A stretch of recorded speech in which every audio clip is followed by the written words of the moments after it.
good afternoon, whatever it is, wherever you are. It's me again, Jen. Hello! And we are spending all month long with the Star Spinner Tarot. And I absolutely love this deck and the box. It is a magnetic box. It opens up and the cards are like tucked inside it. They've got the little ribbon to pull them out. And also they've got like all these cool artwork on there.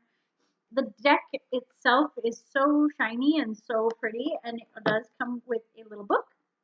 The book does not have any like stories per se in it, but it does have a pretty good breakdown of each of the cards and their meaning. So if you are new and you are looking for an adorable deck that is pretty close to the traditional wider weight deck, I would go with this one. I've so far really loved it.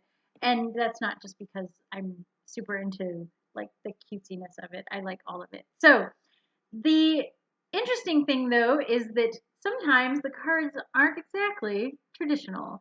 So in this case, we have the Five of Wands, and it's very tiny font. That's one thing. That's the only thing I do not like about it. The font is very clear, but if you are at any distance or need any help with distance like me, you have a hard time reading that. The Wands, which happen to be pretty much primarily on a yellow background, which we've gone into this before too. I'm not a big fan when they change the elemental colors to ones that are not traditional. So typically wands would be red for fire, and in this case they are yellow, which is typically air, but yeah, okay, blurry. Anyway, so the little character in here happens to be a fairy. There are a lot of little fairies on the wand cards. And in this case, she's got actual little magic wands with little stars on top of them, which can also be a little confusing because it's stars, which are also pentacles, pentagrams, things like that. Yeah, it gets a little blurry. So I'm not as big a fan of this card as I am of others. It's also a little hard to tell what the meaning of this card is.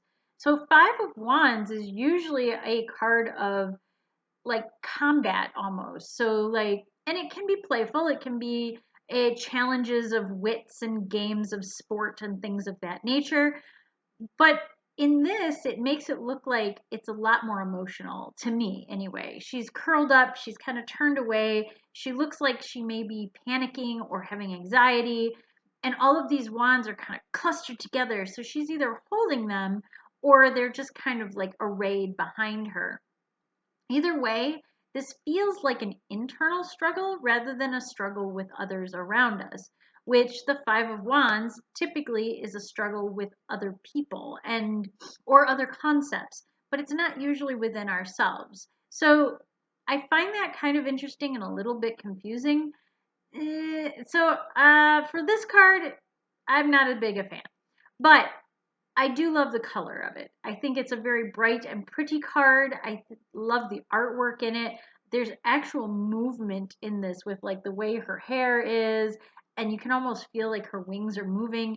I do like all of that as far as the artwork is concerned. Not as big a fan of the symbolism in it because I think a lot of stuff is lost. It's a very plain card, so it's hard to deduce a lot of stuff from it.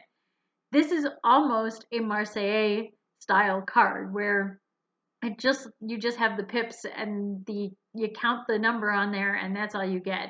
There's not a whole lot of clues in the imagery. So, column A, column B, do I like this card? I like the deck as a whole, but this is not one of my favorite cards. Is what it is, guys. Sorry. And on that, hopefully I will have prettier, more exciting, more action-packed cards for you in the future with the Star Spinner Tarot. But until next time, stay safe, stay healthy, stay happy. Bye!